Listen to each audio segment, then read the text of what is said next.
This is They Create Worlds, Episode 19, The Great Video Game Crash, Part 1. If anybody wants to find me, I'll be in the last place you would look. In a place where people used to be, a land that's called reality. You'll find me there. Welcome to They Create Worlds. I'm Jeff, and I'm joined by my co-host, Alex. Hello. Today we get to go over something that we have discussed many times over the past few episodes, probably all the way back to the beginning. The great video game crash that occurred in the 80s, 83, 84. And also, we are going to cover, at the same time, the arcade crash that occurred a little bit before that, but was going on during the same time. That's right. A lot of people actually get these two events confused. They kind of assume that the video game industry was this kind of monolithic entity at that period of time, and that therefore the arcades crashing and the home crashing were all part of one gigantic event. But as we have discussed in one of our earlier episodes, they really were very distinct industries at that time. So the one crash didn't really have all that much to do with the other. And that's why they're really separate events, but because they're so interlinked in people's minds and because they were happening at the same time, it's still worth discussing them together. Now, my knowledge of the crash is pretty much hearsay.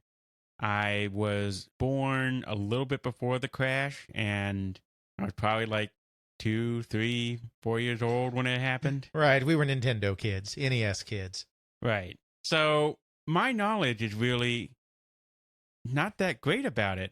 I know it happened. I know that people have talked about it as sort of this mythological demon that can come about and stomp upon all of our dreams, hopes, and ideas.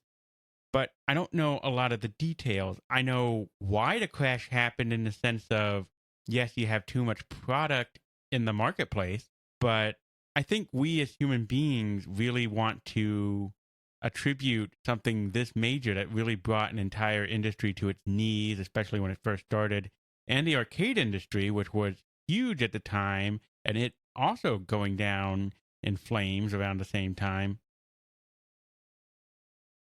We want a villain. Who is it out there that caused all this to happen? And I think from the video game standpoint, a lot of things you always hear is, it's E.T. It was E.T.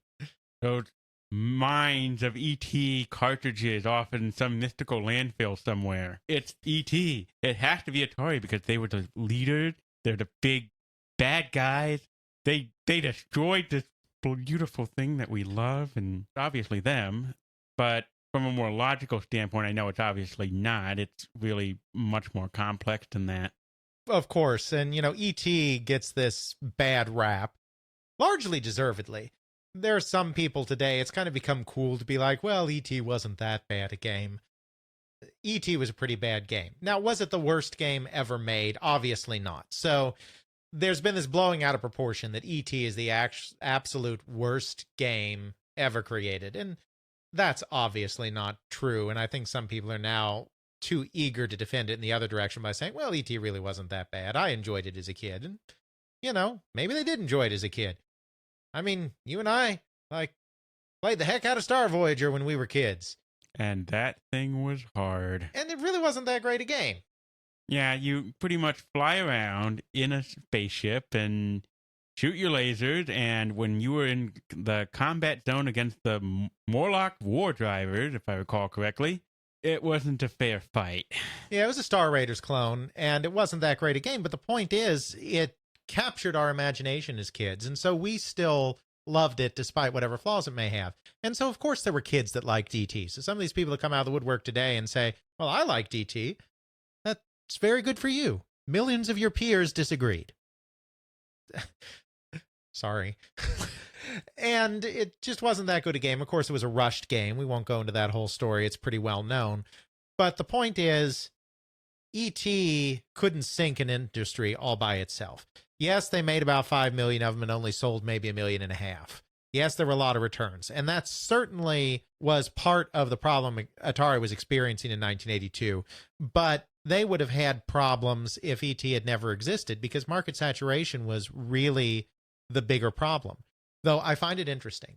It's obvious when you look at this stuff in depth that ET was not the culprit.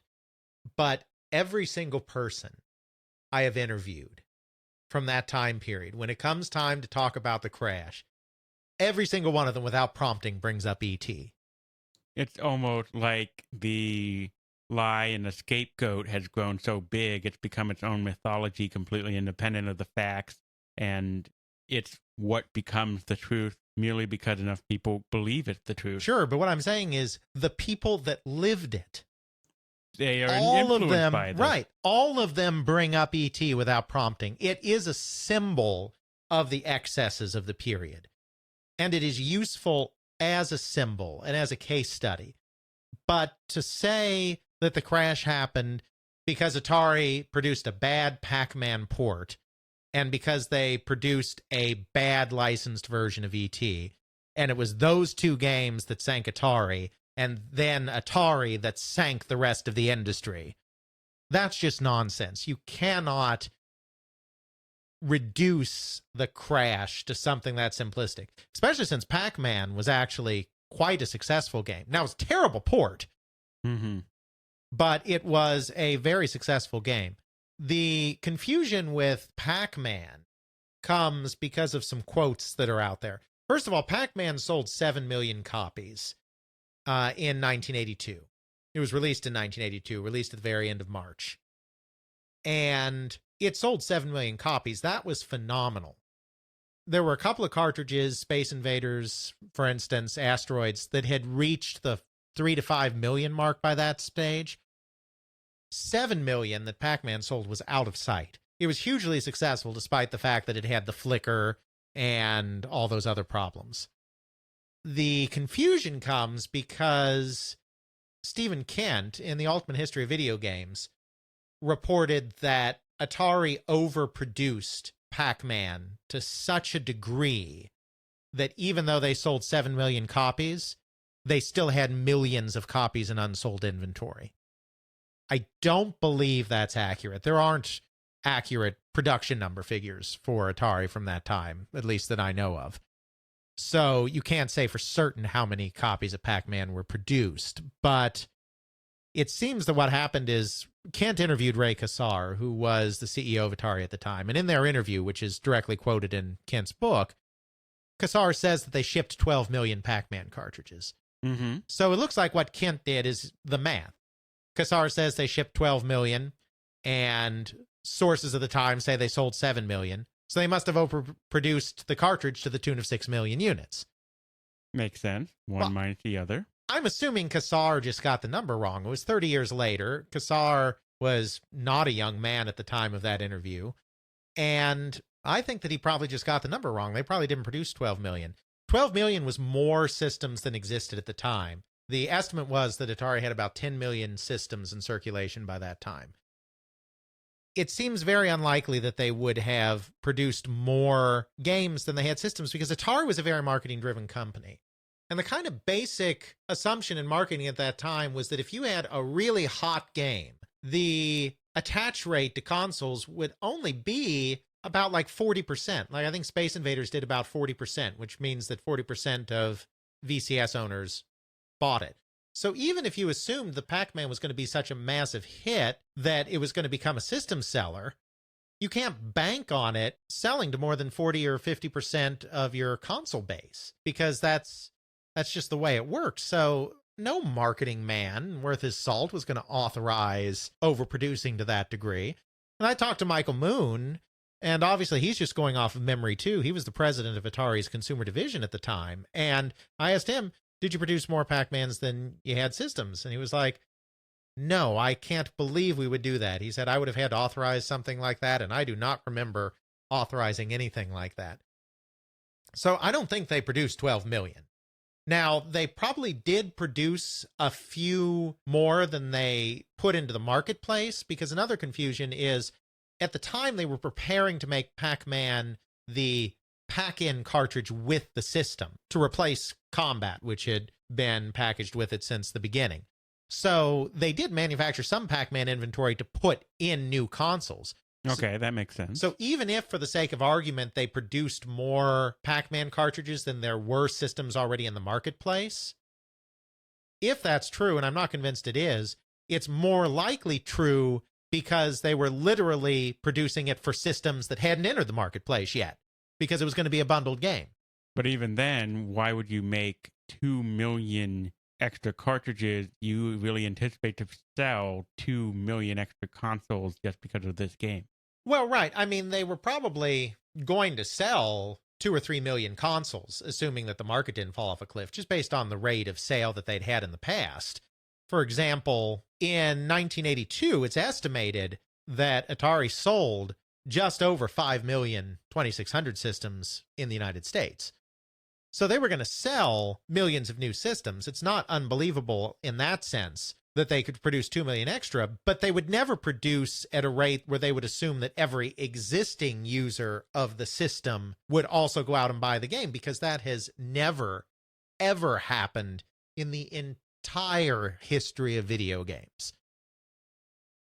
And there was enough history of video games even in 1982 to understand that not everybody was going to buy it. I mean, Space Invaders was a humongous game. If there was ever going to be a game that everyone bought it was going to be Space Invaders when it was released in 1980, and that only sold to about 30 to 40% of current console owners at that time. So there's no way that they were thinking that Pac-Man was going to sell to every single person. Atari marketing gets a bad rap, but Atari marketing wasn't made up of brain-dead idiots. I mean, you and I could run a marketing department well enough to be like, okay, let's see, we've never had a game sell more than 30 to 40% of existing users. I bet Pac-Man is not going to sell to 100% of existing users, no matter how popular it is. Yeah, so obviously we're not going to manufacture more than, let's say, 20%, and then we'll see how things go from there. Right, and the other thing is they didn't manufacture all at once. They had about 1 million in the channel when the game was released. So the game came out late March, early April. You didn't have exact street dates back then. So it was supposed to come out at the beginning of April, but some copies were starting to trickle out in March because some stores would put them on the shelves when they got them because you didn't have street dates and strict embargoes and all of that stuff that you have today. So they had about 1 million ready to go at launch. And then they kept producing them, obviously. And by summer, it sold very well at the start. Then by summer, sales really slowed down. And then in the holiday season, sales kind of picked up again. And that kind of makes sense. It sold well when it first came out. Yep. And then you have a lull because now it's been on the market and kind of everyone that really wanted it right away has already got it. And then, of course, in the holidays, even though video games are becoming a year-round business by this point, holidays are still your biggest sales season. So then at the holidays, it picks up again. So there's no way that once sales were kind of slowing in the summer, that they were pumping out and pumping out and pumping out.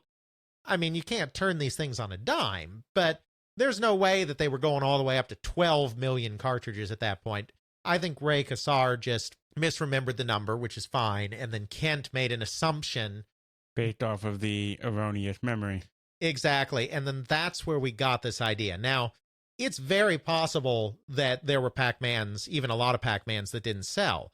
But it wasn't because of Pac-Man. It was because by the end of the year, there were a lot of games that weren't selling. Good games, bad games, all sorts of games. And that's really the symptom of the crash. To tar Pac-Man, E.T. you can blame a little bit because we know that they sold way fewer copies than they produced, and that it was just a very poorly received game. Pac-Man was a success.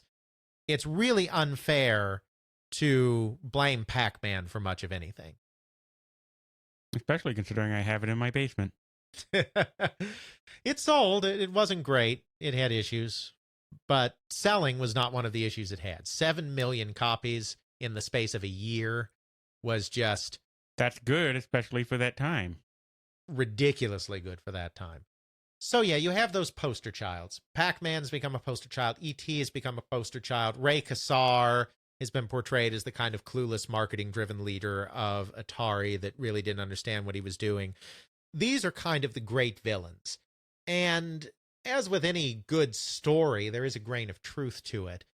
But that's really not the main part of it. And to really understand what happened, you kind of have to go back and understand the way the industry developed in the first place.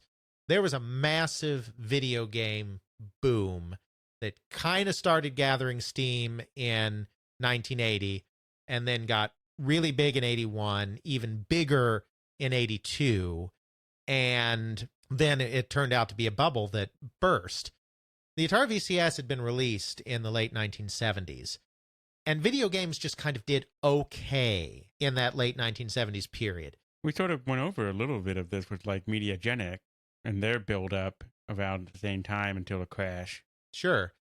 In the late 70s, the market was kind of developing. It was developing very slowly, and there was a lot of competition from electronic handheld devices, games using LED and LCD displays, and it really was not gaining a lot of traction.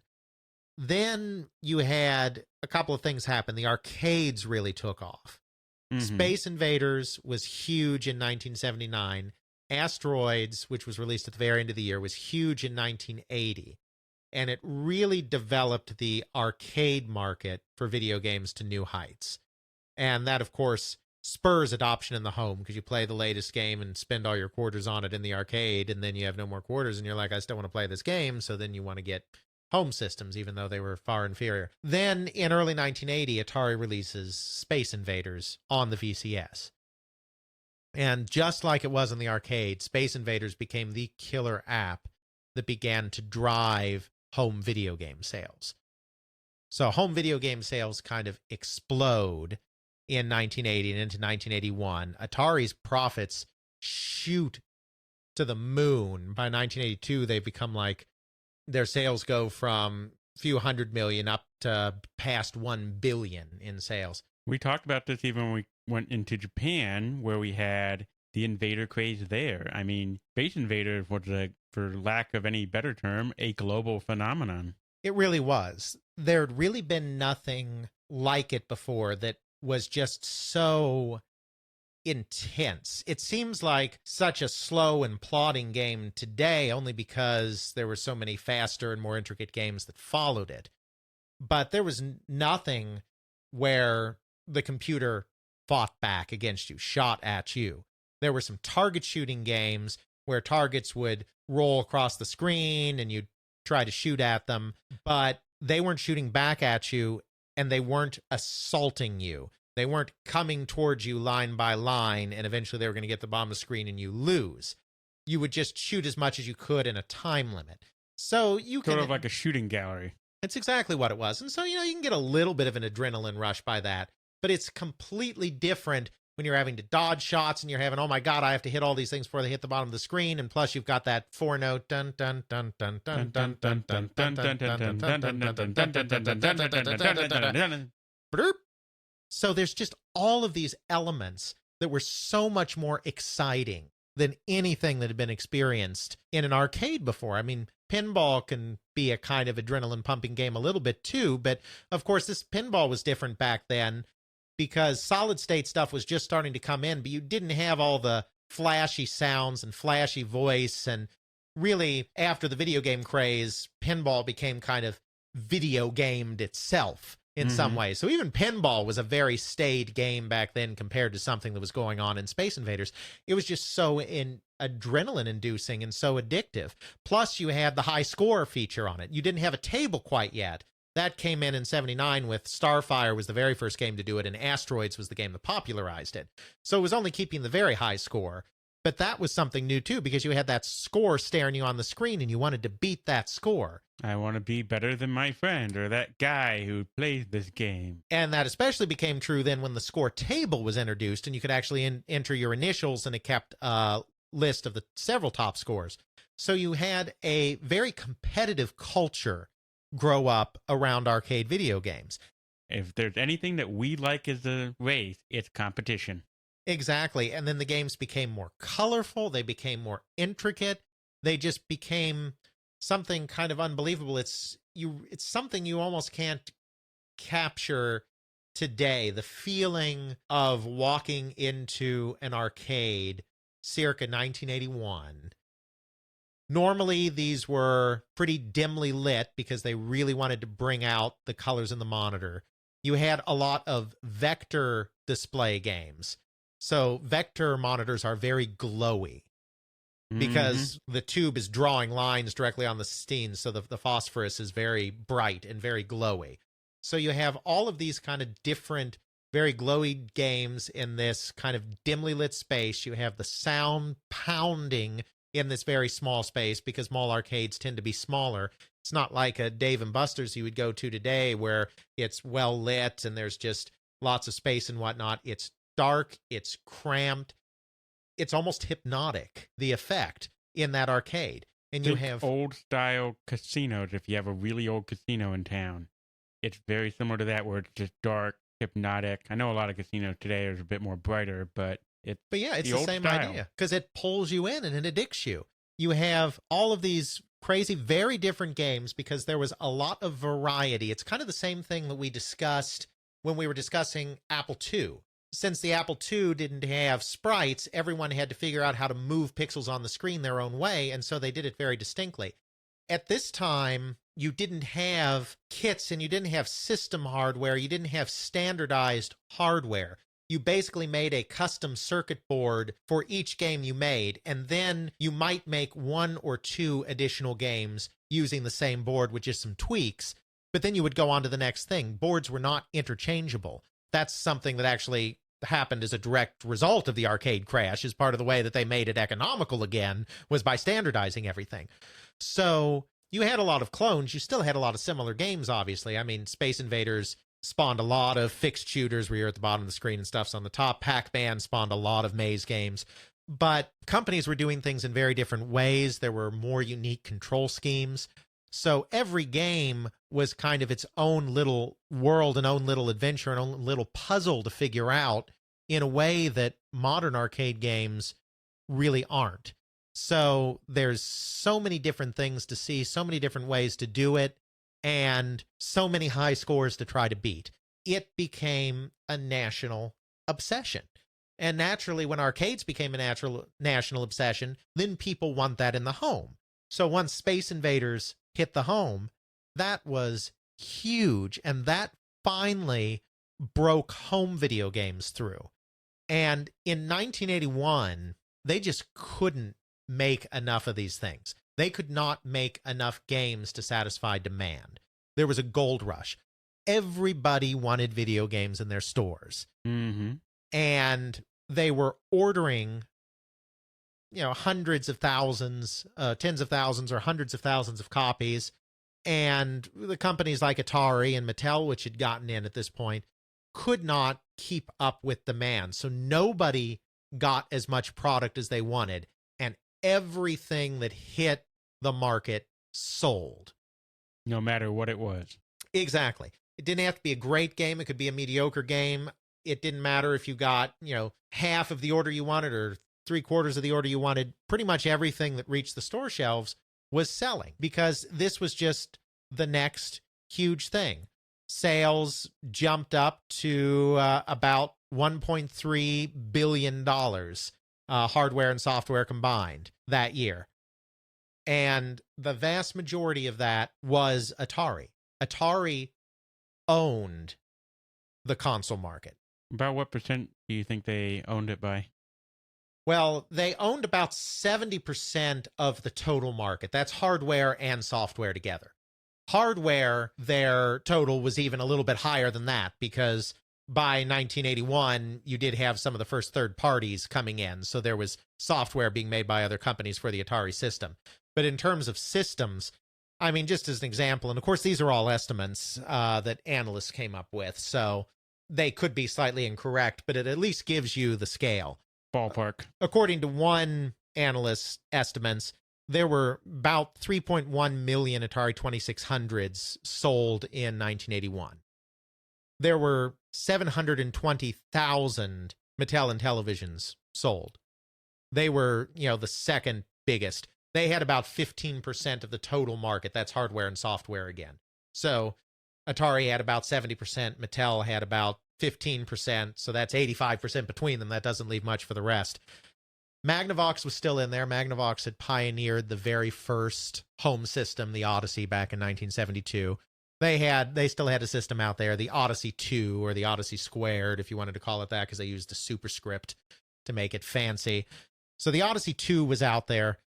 It sold about 600,000 in 1981. It probably sold between 1 and 2 million over its entire lifetime. It was released in 1978, just a year after the VCS. And then there were a couple of other hangers-on still on the market that weren't that important, and it's estimated they sold another 20,000. So there were about 4.6 million systems sold in 1981. 3.1 million of those were Atari VCS systems. So yeah, a good amount. They had the name recognition, and they had the hot licenses. The Mattel Intellivision was actually a far more capable system than the VCS because it was released several years later. Mm-hmm. And so it was far more capable. It was a little more expensive, but not seriously so. Especially in that kind of climate where everyone wants anything or anything. And if they go into a store and they go, "Hail, merchant, give me many, one Atari." And the merchant goes, "I don't got those. I got this other one."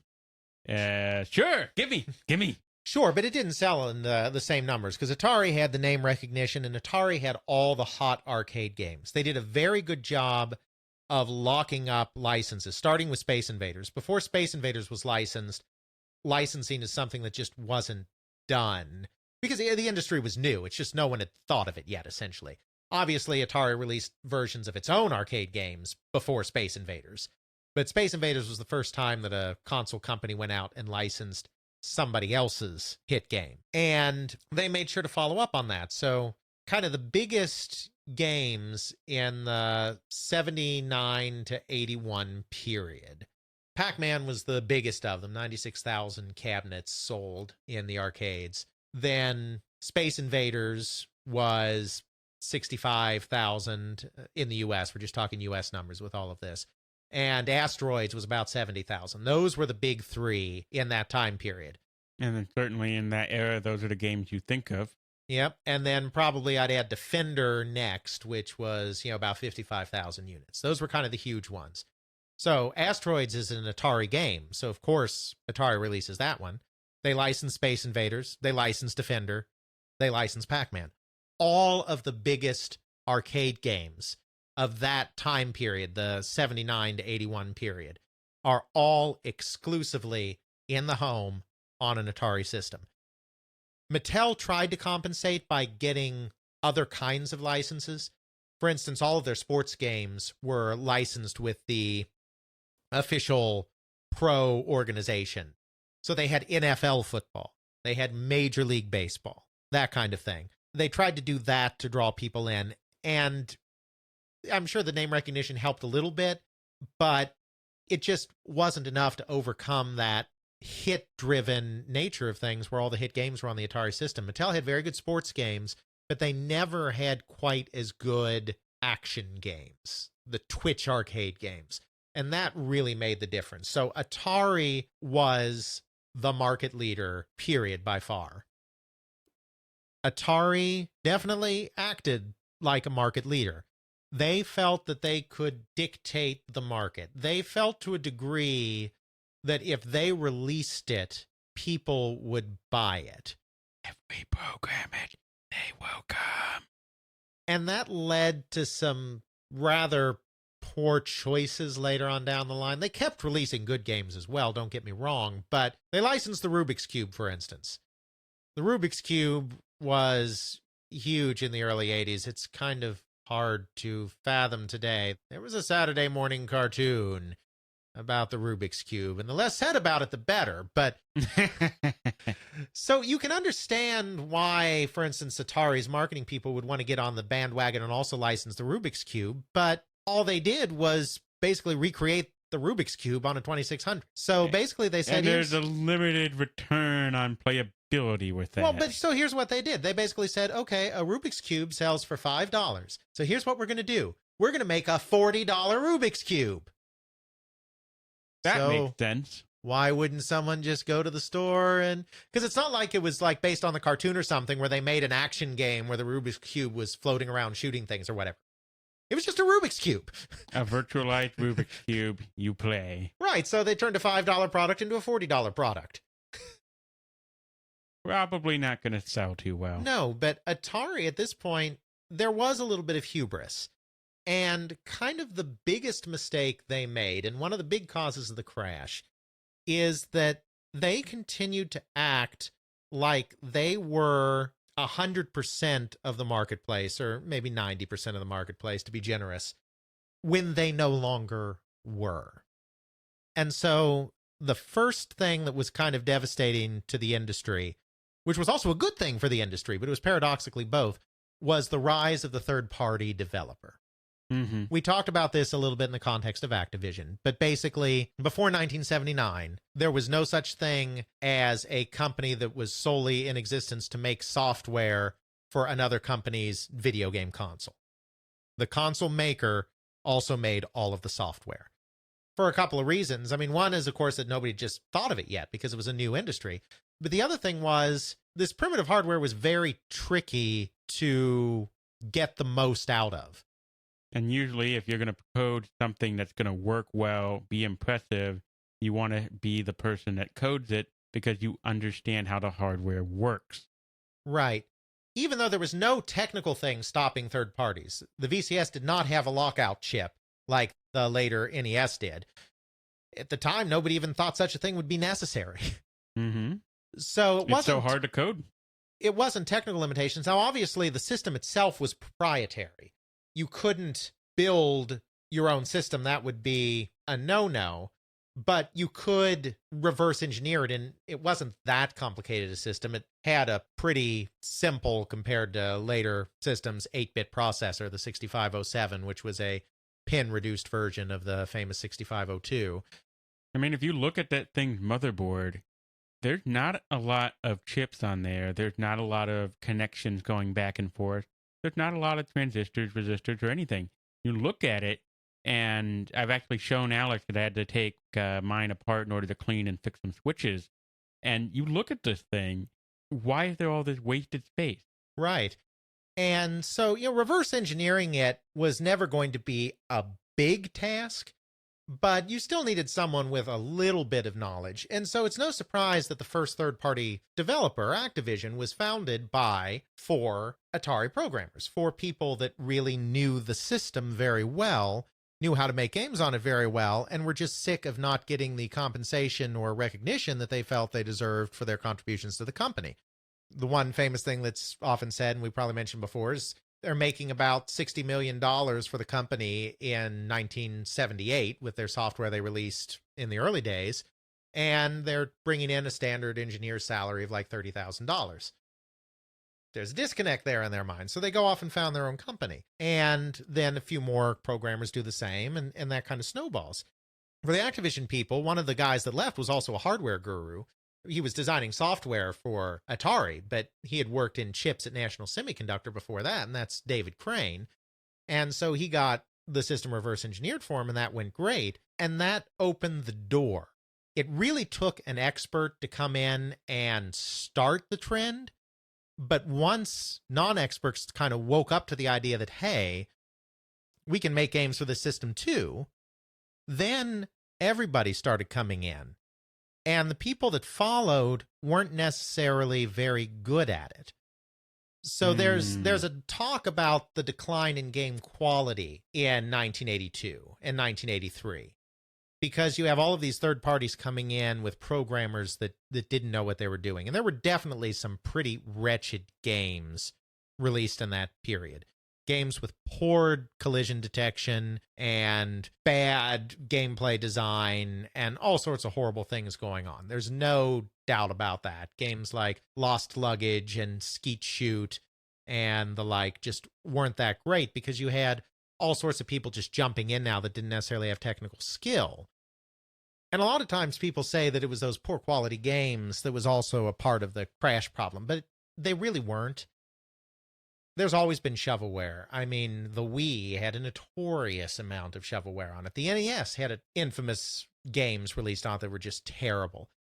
It really wasn't the game quality. It was just that there were too much of them. Because if you have a dozen companies, each thinking that they're going to sell 1 million or 2 cartridges across all of their games, then you have a couple of bigger companies like Activision and Imagic, which was one of the other big ones that was founded by ex-Atari and Mattel personnel, thinking that they'll sell maybe 3 to 5 million cartridges. And then you have Atari basically pretending that none of these other companies exist and that they are still supplying 100% of the software for the VCS.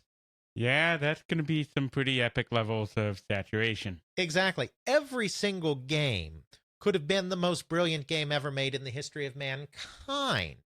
And if you made 200% more product than people were willing or able to buy, you'd still have the exact same problem. We've already said that generally when they make a whole bunch of, even for hit games, people who already have the console, you only have about a 30 to 40% adoption rate. Right, exactly. And now imagine that 30 to 40% adoption rate, but then you have to take that and spread it across Atari, putting out 100% of what it thinks is the industry. You have the major third parties putting out as much as they can, and then you have shovelware developers putting out everything they can. I mean, that's frankly pandemic levels of saturation that just really ramped up there between 79, 80, 81, 82, 83. And then it gets even worse because distributors and retailers also overorder, because in 1981, nobody got what they wanted. So they learned their lesson. If I order twice as much as I want, then I'll get what I actually want. There's just one problem. By 1982, production had caught up with demand. So when they ordered 200% of what they actually wanted, they actually got 200% of what they wanted. And then they're all confused and stuff. And really, it almost feels like a complete breakdown in communication of, okay, well, why didn't I get my stuff in 81? Well, we didn't have enough production, but next year we're going to have enough production. Oh, okay, well, I'll just order the same amount then. Instead of going, we didn't get as much as we wanted last year. Just double the order and we'll get it. Yeah, well, that's always a game, and it's always a game between distributors and manufacturers. And one thing that Nintendo did that was very smart when they came in, and that they did in response to what happened in the crash, is they did make sure that nobody, regardless of the circumstances, ever got quite everything they wanted. They deliberately undercooked the market just a little bit, because that was far preferable to overcooking the market. But in this period of time, you didn't have that happen. So Atari had a very chaotic distribution system in 1981. And I think, in part, I haven't talked to salespeople. Well, I guess I technically did, but I didn't ask them about it. Bad Alec, no cookie. But they had a very chaotic distribution network that I think kind of sprung up because video games grew so big so fast, and it was hard to get as much product in the marketplace as everybody wanted, that I think they just kind of entered a situation where they were giving out product to whoever they could to get it on whatever shelves they could. It wasn't very orderly. And so for 1982, they decided to streamline their distributor base. They consolidated, they got rid of a lot of distributors and focused on just a few, which was also probably part of the reason why overordering ended up happening, because it's not just the production was catching up, it's that fewer people were ordering from Atari. So if Atari is distributing its stock amongst a smaller number of distributors, then each distributor can get more product, even if production levels stay the same. It's not so distributed, and so when I place my order in with company A that's near me, they can better fulfill it. And the word in the press is that they really pressured companies into ordering for the entire year at the beginning of the year. They wanted to know what everyone had because they were trying to bring order to what had been chaos. They wanted to know exactly how many people they were giving product to. They wanted to know exactly how much product they were giving to those people. They wanted to get this thing to be kind of a well-oiled machine, so to speak. But the problem is we're not talking about sophisticated distribution centers of the time kind that would come into existence in the late 80s, early 90s when computer systems became more advanced and you could do a just-in-time inventory system relatively easily. You're still talking about the old days when a lot of this stuff is still being done by hand. So they're telling everyone to order up front, but if the market changes, if the market shifts, there's really no time to correct for that as the year goes on. So what happens is that, of course, there's way more product than the market can bear, in part because of distributors and retailers over ordering, in part because there are just too many companies making product, in part because Atari is pretending that those other companies don't exist. Mm-hmm. You have a perfect storm where inventory is flooding the market. Because Atari has already locked itself in for the year, it's basically taken the position that we're producing all of these cartridges come hell or high water. We've kind of already set our targets for 82, and that's what we're going to do. By the middle of the year, it's already becoming clear that the market is overheated, that there's just way too much inventory out there. This is the middle of 82, right? Mm-hmm. Retailers are starting to return product. As we've talked about, it feels like in every other episode, when retailers return product, they don't eat that loss, the manufacturer does. But Atari, because they wanted the stock price to keep running, because Atari at Warner stock, Atari is owned by Warner. Warner stock has been on a ridiculous run all through this video game thing because video games have been so huge. They want the stock to keep running. They want to be able to keep hitting their targets and hitting their quarters. So they don't process the returns right away. They just warehouse the material as long as it's still warehoused. We don't have to acknowledge its existence. Exactly. So stock starts backing up in warehouses, but Atari is telling everybody that everything is fine. And this is a problem. Because it's definitely an emperor has no clothes situation. Right. So the analysts believe everything is fine because they're looking at the figures. The figures have booked orders from retailers as sales to the consumer. They've been counting everything they send out as booked sales, when in fact they're not booked sales until that cartridge actually leaves the store and enters the hand of the consumer. Then it's booked sales. But they've been booking sell-in as sales, and they've been hiding the stuff in warehouses. So analysts think everything's great because they're seeing these sales numbers from Atari, and they're just out of sight, like they're always out of sight. And so analysts think the market's okay, and because analysts think the market's okay, investors think the market's okay, and because investors think the market's okay, consumers think the market's okay. Nobody realizes that there's already a problem in 1982. So everyone's still manufacturing product, everyone's still shipping product, everyone's still buying product, and everyone is still returning product, and it's backing up, and it's backing up, and it's backing up. This is the situation until December the 8th, 1982. Near the end of the year. December 8th was the day that Atari would announce its quarterly results and have its investor conference call and brief the investors on the business and everything like that. Up through December 7th, 1982, Atari was still telling everybody that their business was going to be growing another 50% in 1982. Because they're still hiding these returns. Now, is this a case of the left hand doesn't know what the right hand is doing, or is this systemic, willful ignorance on Atari's part? So, a little from column A, a little from column B. Atari functions under a dual management structure. Warner doesn't have a single president or CEO overseeing the company. Steve Ross, the man who forged Warner Communications, is the chairman of the company, and he is the overall kind of grand poobah of the company. But beneath him is something that they call the office of the president. Rather than having a president, they have an office of the president, and this consists of about 3 or 4 people, each of which has responsibility for a specific business area of Warner. Because they've got the book publishing business, they've got the music business, they've got the movie business, they've got the video game business. This is an entertainment conglomerate. The man in charge of the video game business on the Warner end, who was in the office of the president, was Manny Gerard. Manny Gerard had been one of the best entertainment analysts on Wall Street in the mid-1970s. He was brought in by Steve Ross to be part of this Warner office of the president in order to grow Warner into new media business.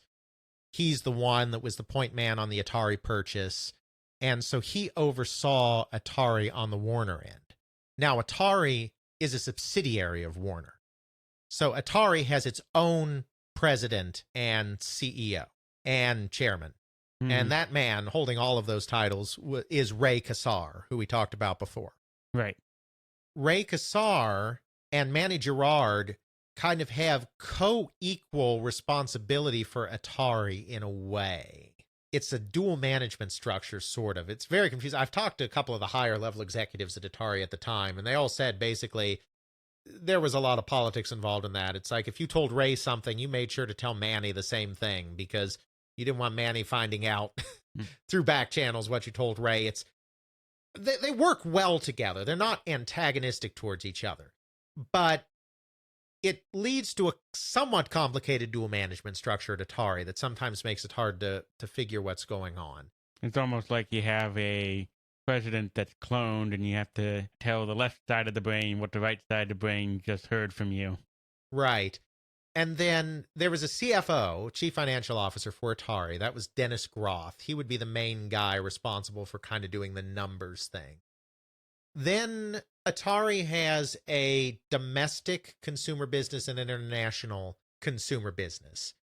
Michael Moon was in charge of the Atari Consumer Vision domestically, and Tony Brule was in charge of the international business.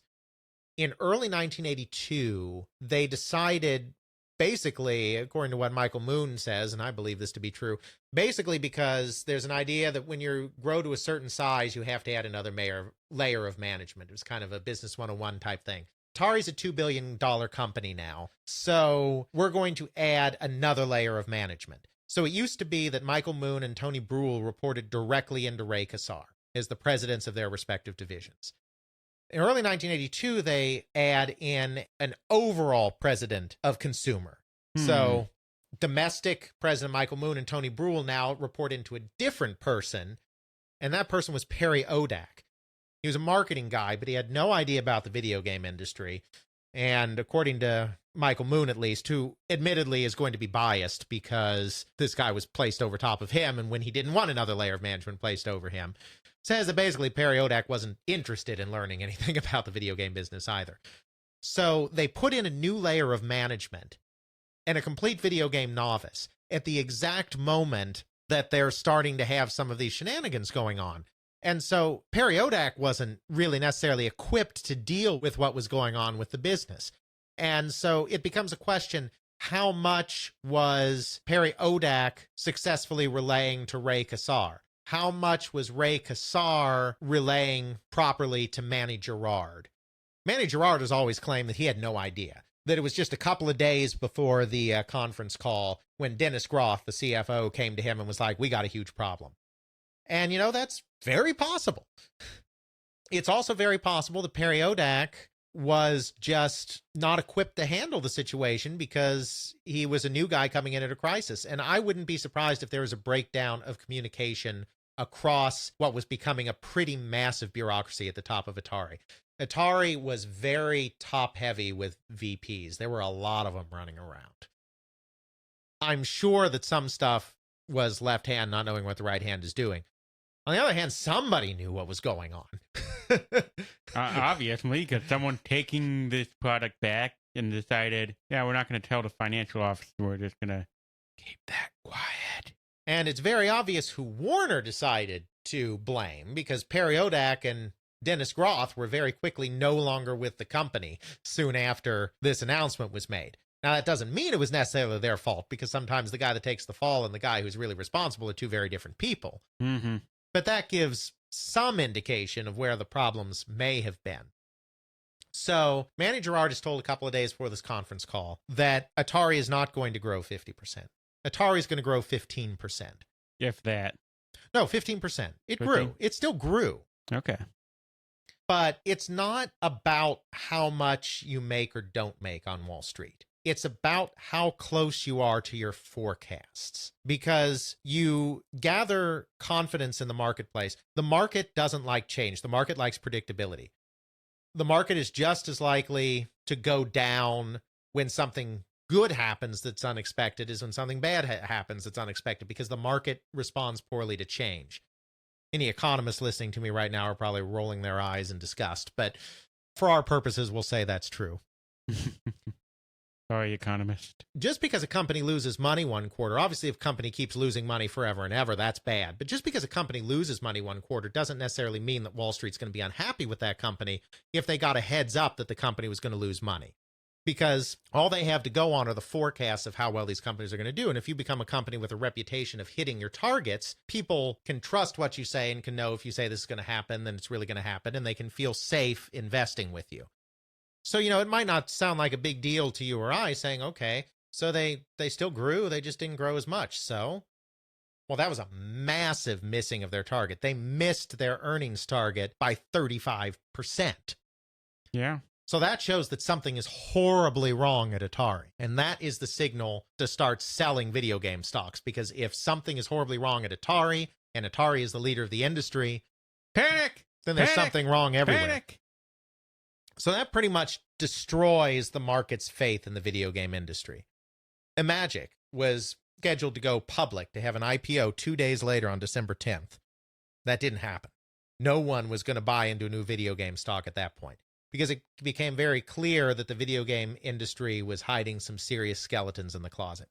So December 8th, 1982 is kind of the moment that you could consider to be the start of the crash. That's when the fire started. Exactly. Or at least it's not when the fire started, but that's when somebody noticed that the fire was burning. That's when someone noticed the smoke coming out of the roof. Exactly. Because the fire had actually been burning for some time at that point, going back to earlier in the year when the market was becoming overheated. Okay. The fire started in spring of 1982, and the smoke was noticed in December of 1982. Right. So at this point, it's very clear that there is a return problem, that there's too much inventory in the channels, and it's coming back to the manufacturers. There just isn't enough money to handle all of these returns. First of all, the small companies, there are a lot of small companies that were kind of get-rich-quick, Me Too bandwagon companies, oftentimes not very well financed, trying to get into the market. Those companies could not take back software. They had no money to give back to the retailers that demanded returns. And those are mostly like the shovelware ones we discussed earlier. Exactly. Those companies all go out of business, so the retailers have no place to return that product. So the retailers at this point have to sell it. They can't sell it at $35 or $40. There's too much product. So that means it's time to discount. I like discount. I like sales. I'm a consumer. That's right. So all of these games that they can't return end up in great big bins at the front of the store, marked down to as low as $5, $4, $3. $1. Even in some cases, $1, yes.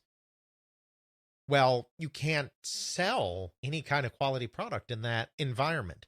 The bigger companies held on, but they also found it hard to continue. Atari set aside money for returns, and then it didn't end up being enough. And so they had to set aside more money for returns. And, there's just product coming back in droves, and it's starting to sink these bigger companies too. So Atari and Mattel are having to write down a lot of product. And when you write down product, you take losses, and you take big losses. Atari in the early 1983 loses over $500 million. It's a company that was making close to $1 billion in profit just like 2 years ago. Now it's losing $500 million, and that's not on a whole year. They lost $536 in like 1 quarter. $536 million in 1 quarter. Because they're having to mark down all of this inventory. They have too much of it. there's just no way forward to earn that money back in the marketplace. The only way to earn that money back is to sell more product, to come out with new product that people are actually interested in buying. Well, the channels are still overstuffed because of those bargain basement games. They can't get those products out of retail.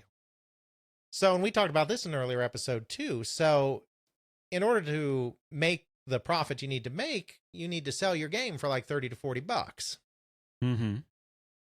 If you put a game on the shelf, no matter how good, that costs 30 to 40 bucks, and have it compete with games, some atrocious, but some still actually kind of good, selling for $3 each, your $40 game's not going to sell because you don't have a sophisticated, savvy consumer. It's a children's market, the home console market, and it's parents buying games for their children. It's not a savvy market. They're not going to be like, oh, yeah, I heard this game's really terrible and this game's really great, so I better get little Johnny the $40 game. They're just like, whatever, it's just some cheap toy he'll be tired of in 2 months anyway, so I'm going to get 4 games for $3 each rather than 1 game for $40. And then, I look good because I gave little Johnny so much stuff, and okay, maybe a couple of them weren't that great, but I mean, was little Johnny going to be playing the game, 3 months from now anyway? Probably not. So everybody's happy, except for the manufacturer that is trying to sell new games. And we went over a little bit of this with Britain, with their software side. They had the lower end rack where they couldn't get the newer, higher end games out because the low priced racks in the front were going, only a few pounds. Right. But of course, in that case, this was a deliberate creation of a budget market, which meant there was an attempt to create quality software as they could within that price range. This was a completely accidental budget market that nobody wanted. And of course, it's a cartridge market, not a cassette tape market. Cartridges are expensive relative to cassettes. Are less expensive. They're not hugely expensive, but they're expensive relative to cassettes. By this point, an 8K cartridge, because a lot of them were 8K by this point using bank switching. I don't know the exact figures, but an 8K cartridge was probably cost around $3 or $4 to make. So basically, when the software is being discounted, that stuff's basically being sold at cost. You're not making any profit. And that doesn't take into account development costs, which are relatively small in those days, but you still have development costs. And it doesn't take into account marketing costs because you have to spend like $1 per cartridge or whatever just to pull a random number in order to market games. So if you're basically just breaking even on the manufacturing. Not to mention distribution, it takes gas in order to get it to the store. And remember that, you double at each stage. So, the retailer takes about 50%. The manufacturer sells at a certain price. Normally, the manufacturer doubles his cost to sell into retailers. In the video game market, it was different because they followed a market of really making ridiculous margins on the software. So they actually more than doubled to get their profit. They were making huge profits. But, you double there, and then the retailer doubles, before they put it on the shelf to get their money. So if you're just about breaking even on a budget game on your manufacturing costs, if the costs are about the same, you're only maybe taking half of that as the manufacturer. And in fact, on this bargain stuff, you're probably not even taking any of it because usually it's going to the bargain bin after the manufacturer has refused to take it back. So at that point, the retailer is taking everything. So there's just no money being made on these games, and nobody can sell a $40 game anymore. And that's what kills the rest of the industry. The shovelware guys all fall real quick. The rest of the industry begins to fall apart because they can't make new product. Magic just disintegrates. They try to transition into home computers and they can't. Parker Brothers, the toy company, which had become a major developer of third-party software, they're hemorrhaging money. They get the heck out, and it wounds them very greatly. Milton Bradley, another toy company, had just started creating its own console called the Vectrex, the only vector graphics console. They get blown apart so badly that Hasbro ends up buying them. Milton Bradley essentially is destroyed by the video games. Mattel is almost completely obliterated. Mattel would have gone out of business. It would have gone bankrupt. But Michael Milliken, the so-called junk bond king, came in and basically saved the company. He said, Barbie shouldn't go bankrupt, and he came in and saved them. If it hadn't been for Michael Milliken, Mattel would have been gone. One of the largest toy companies in the country, just completely laid low by the video game industry. It's kind of amazing to think of just how many different companies got brought into this bubble and going, hey, I want in on this too. And then just because of the oversaturation that occurred and because things weren't communicated right, it lays everyone low. Exactly. Activision somehow manages to go public, which we talked about. And so Activision survives, though greatly wounded. Atari the consumer division ends up being sold in the middle of 1984 to Jack Tramiel, who then incorporates as Atari Corporation, which is actually a different company. But Atari is mortally wounded. They try to come back from it. Ray Kassar gets fired in the middle of 1983. And we talked a little bit about how they went out and got James Morgan from the tobacco industry, of all things. He was known as a pretty good marketer, but the tobacco industry is not a fast-changing industry. Well, it is once all the lawsuits start and they start losing all their customers. But historically speaking, it's not a fast-changing industry. And it was a mistake to bring in a person at that point that was not used to moving quickly, because he really dragged his heels. He had some ideas on how to reform the company and streamline the company and refocus the company to try to turn it around. But he was really moving way too slowly, and they really lost their window. And Atari ended up being sold because Warner's stock had taken such a nosedive from all of this that Rupert Murdoch of News Corp fame attempted a hostile takeover of the company. And so Warner was literally fighting for its life, and it could not wait for Atari to turn itself around. It was an albatross that could have sunk the entirety of Warner Communications. And this is where we will end with part 1 of the Great Video Game Crash. Next time, we will delve more into some of the specifics of the industry and how there were missteps with what these companies did transitioning to newer platforms, and a lot of the mistakes, trials, and tribulations that went on further. We will see you next time on They Create Worlds. Check out our show notes at tcwpodcast.podbean.com, where we have links to some of the things that we discussed in this and other episodes. You can check out Alex's blog at videogamehistorian.wordpress.com, email us at tcwpodcast@gmail.com, and follow us on Twitter at tcwpodcast. Intro music is Airplane Mode by Josh Woodward, found at joshwoodward.com/airplane mode, used under a Creative Commons Attribution license. Outro music is Bacterial Love by Roland Music, found at freemusicarchive.org, used under a Creative Commons Attribution license.